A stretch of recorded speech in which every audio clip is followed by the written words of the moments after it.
खुशी और प्रसन्नता तो व्यक्ति को व्यक्ति बेशर्म बना देगी।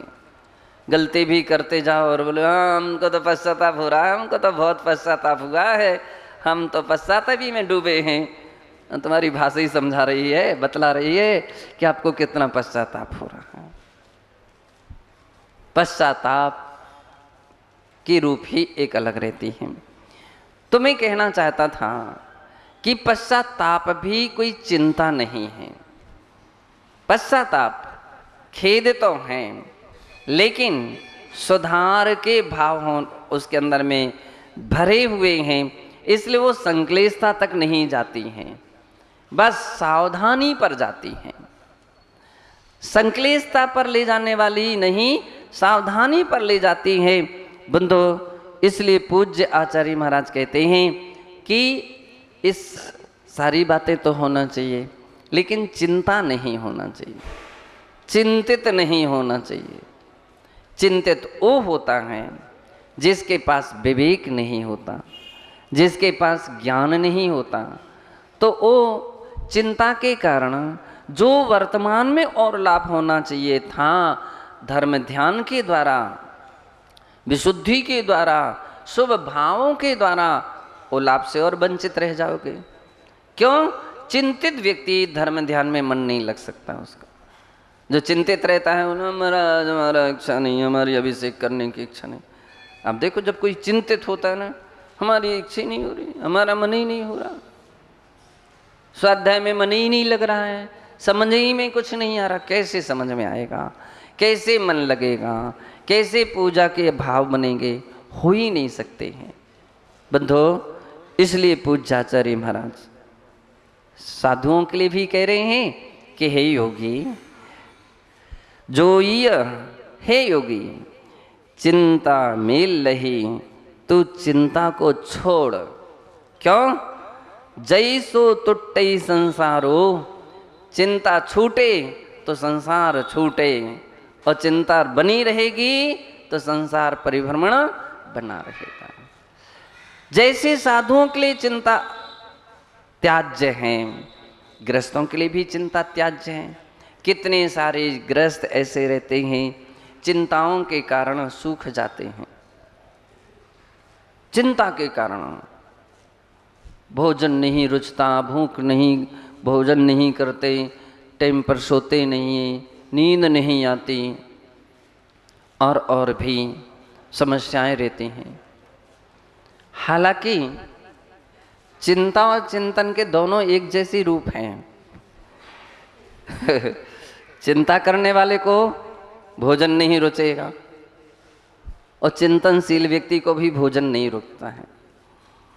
बोले चिंतनशील व्यक्तियों का आहार बहुत कम रहता है, भोजन कम रहता है। चिंतनशील और चिंताशील, चिंता जो करने वाले होते हैं, चिंतित होते हैं, उनको भी भोजन नहीं रुचता है। अब भोजन नहीं करोगे तो कमजोरी तो आएगी ही आएगी, पक्की बात है ना। भोजन नहीं करेंगे तो कमजोरी आएगी। दूसरी बातें हैं, चिंताशील व्यक्ति को नींद नहीं आती है। जिस विषय की चिंता है, कर्ज की चिंता है, और भी तरह तरह की चिंताएं हैं, तो चिंता रह रह करके उसकी स्मृति में आती हैं, तो नींद समाप्त हो जाती है। और चिंतनशील जो साधु होते हैं, चिंतन होते हैं, तो चिंतन में नींद नहीं आती। हम लोगों ने देखा कि अगर कोई मैटर ध्यान में आ जाए, ये लिखना है, तो फिर एक विकल्प पहले ये शुरू हो जाएगा, कहीं सुबह तक ये भूल ना जाए, भूल ना जाए। तो फिर अब एक यही विकल्प बना रहेगा, वो भूल ना जाए, भूल ना जाए, तो नींद समाप्त। अब नींद नहीं आ सकती। अब उसका सीधा तरीका ये है कि उठो बैठो और पूरा काम करो, फिर आराम करो, फिर कहीं आराम करो। तो चिंतन में भी नींद नहीं आती है। पूज्य आचार्य कहते हैं चिंता संसार में भ्रमण कराती है। आचार्य महाराज कह रहे हैं चिंता जई तो तुठो संसारी, चिंता रहेगी तो संसार भ्रमण रहेगा, और चिंता टूटे तो संसार भ्रमण छूटे।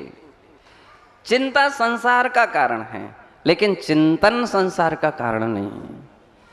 चिंतन क्या है? मुक्ति का कारण है। चिंतन के विषय में हमारे यहाँ कहते हैं निरंतर होना चाहिए।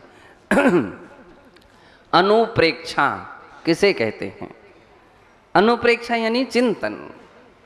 स्वाध्याय के 5 भेद हैं, तो उसमें एक भेद वासना, प्रेक्षणा, अनुप्रेक्षा, आमनाय, धर्मोपदेश। तो अनुप्रेक्षा चिंतन।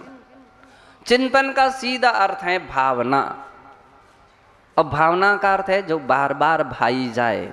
पुनश्च पुनश्च चिंतनम इति भावना। पुनः पुनः जो चिंतन किया जाता है उसका नाम बंधो भावना होती हैं। और ऐसी अनुप्रेक्षाएं, ऐसा चिंतन संसार को क्षीण करने में, नष्ट करने में हेतु होता है। इसलिए पूज्य आचार्य महाराज कहते हैं कि चिंता को छोड़ो और चिंतन करो, चिंतन करो। और साधु जीवन में तो वास्तविकता में चिंतन ही चिंतन है। चिंता ग्रस्तों को है, भाव बढ़ गया तो फिर क्या हुआ, माल खरीदा रखा है, भाव घट गया तो क्या हुआ,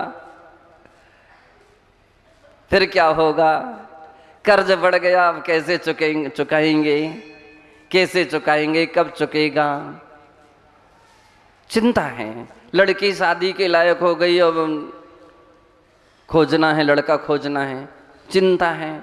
लड़का शादी के लायक हो गया, लड़की खोजना है, चिंता है। वो बीमार है, उनको दिखाने भेजना है, चिंता है। मकान खराब हो रहा है, बनवाना है, चिंता है। माल खरीदना है, चिंता है। कदम कदम पर तो चिंता लगी हुई है। धन्य है योगी जन कि जो इन सब चिंताओं से मुक्त हैं। विश्व दक्ष सागर जी तो आनंद मना रहे हैं कि सारे वजन से छोड़ करके आ गए, आनंदित हैं। चिंता नहीं अब है। अब क्या है इनके पास? चिंतन है। तो आचार्य महाराज यहाँ पर इस गाथा में कहते हैं कि हे योगी, तू चिंतन कर, चिंता को छोड़। क्यों?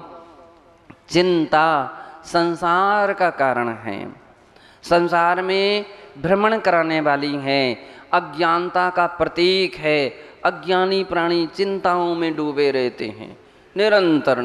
इसने ऐसा कह दिया, अच्छा कह दिया, तो आपने उस बात को अपने दिल दिमाग में रखा क्यों? रखते क्यों हो? उसने कहा, उसका कर्म ओ जाने, उसका कर्म ओ जाने, उसका फल उसको मिलेगा, अपने लिए थोड़ी मिलेगा। अपन तो समता रखो, शांति रखो, बात समाप्त हो गई। ये है चिंतन।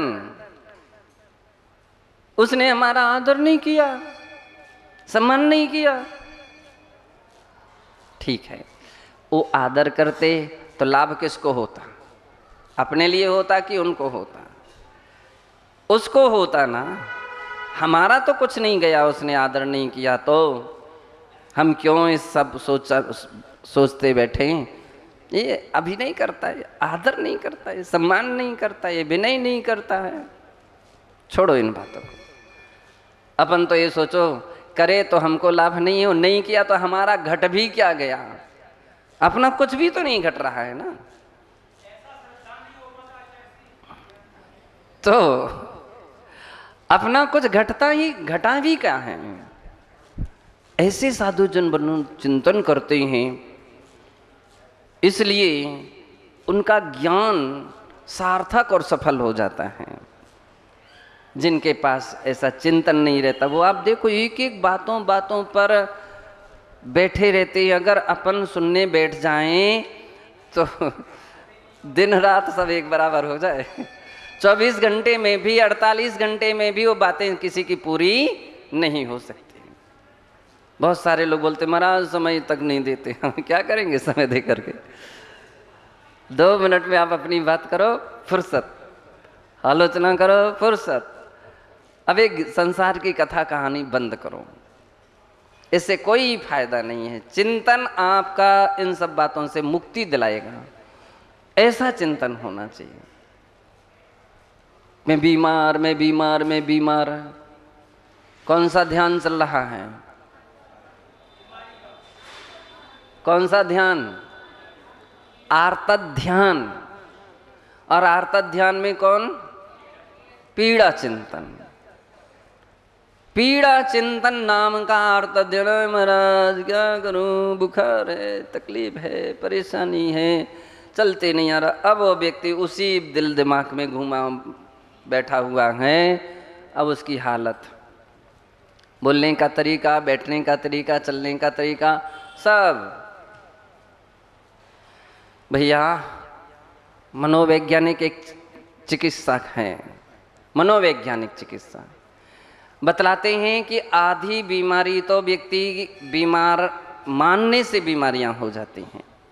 आधी बीमारियां मन के कारण से।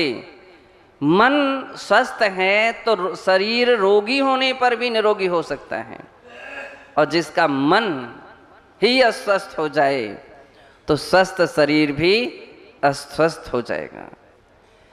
बतलाते हैं विदेश में एक बार ऐसी कोई घटना घट गई, और वो एक घटना घटी कि किसी कैदी के लिए, उसके लिए मृत्यु दंड था, फांसी की सजा होने वाली थी, मृत्यु दंड था।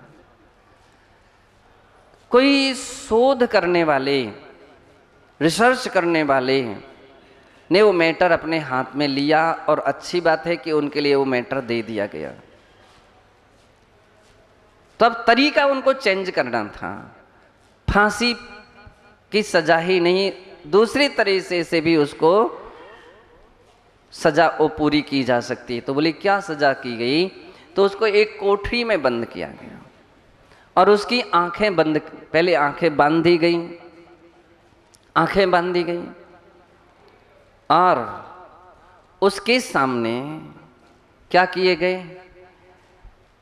व्यक्ति बैठे, ऐसा सामग्री रखी गई फुसकारने की, सांप वगैरह जैसे फुसकार रहे हों, उसके दोनों हाथ बांध दिए गए, दोनों पांव बांध दिए गए, और उसके लिए बतलाया गया कि जहरीले से भी जहरीले कोबरा के बीच में इसको छोड़ा जाएगा, और उस सांप के डंस से ही इसकी वो सजा पूरी होगी। तो बतलाते हैं कि हालांकि उस कमरे में एक भी सांप नहीं था, एक भी सांप नहीं था। पिन जो हैं, कभी कभी उसको यहाँ से वहाँ से, आगे से पीछे से, वो पिन जो हैं उसको चुभाए गए, और उस कारण से उसकी मृत्यु हो गई। मृत्यु हुई। मृत्यु हो जाने के बाद, क्योंकि उसके अंदर में यही लगा कि अब तो कोबरा के ने काट दिया और अब मैं बच नहीं सकता, मतलब तो उसका हार्ट फेल हो गया। इसके बाद उसका बॉडी का पोस्टमार्टम हुआ। अब इसके बाद जब उसका पोस्टमार्टम हुआ तो उसके शरीर की चेक हुई, तो जानकारी मिली कि इसके अंदर में जहर फैला हुआ है, इसके अंदर में जहर फैला हुआ है। तो इसके पहले भी सारी चेक हो गया था, जांच हो गई थी, डॉक्टर लोग ही वहीं पर थे। तो कहने का अर्थ ये है कि एक भी सांप नहीं था, कुछ भी नहीं था, लेकिन मन के कल्पनाओं से, मन के विचारों से उसके विचारों ने जहर बना लिया, और जहर के कारण से उसकी मृत्यु मानी गई। कहने का अर्थ ये है कि चिंताग्रसित व्यक्ति तरह तरह के अपने मन और कल्पनाओं से इस प्रकार की समस्याओं को स्थान दे देता है, और जैनागम स्वीकार करता है कि ये संभव हैं। क्यों? संक्लेशताएं जो हैं वो पाप कर्म के आश्रय का हेतु बनती हैं, और विशुद्धि पुण्य कर्म के आश्रय का हेतु बनती हैं। तो संक्लेशताओं के कारण से ऐसे ऐसी समस्याएं सामने आती हैं, जिसके लिए हमारे यहाँ पीड़ा चिंतन नाम का आर्तक ध्यान कहा गया। और ज्ञानी पुरुष जो होते हैं उनके लिए कहा जाता है कि चिंता से, ध्यान करने से क्या तुम्हारी पीड़ा दूर हो जाएगी? क्या कभी दूर हो जाएगी? और दूर नहीं होगी तो फिर ये सब क्यों? हमारे यहाँ एक बार एक माता जी थी परम पूज्य आचार्य महाराज के संग में। अब उनको थोड़ा सा बुखार आ जाए, और बुखार क्या थकान मकान जैसा भी हो जाए, उनकी हालत ही सब कुछ बदल जाती थी। इतनी जोर से चीखती भी थी, और उन चलने में, उनको बैठने में, उनको भोजन में बिल्कुल उनकी कूलने की आदत।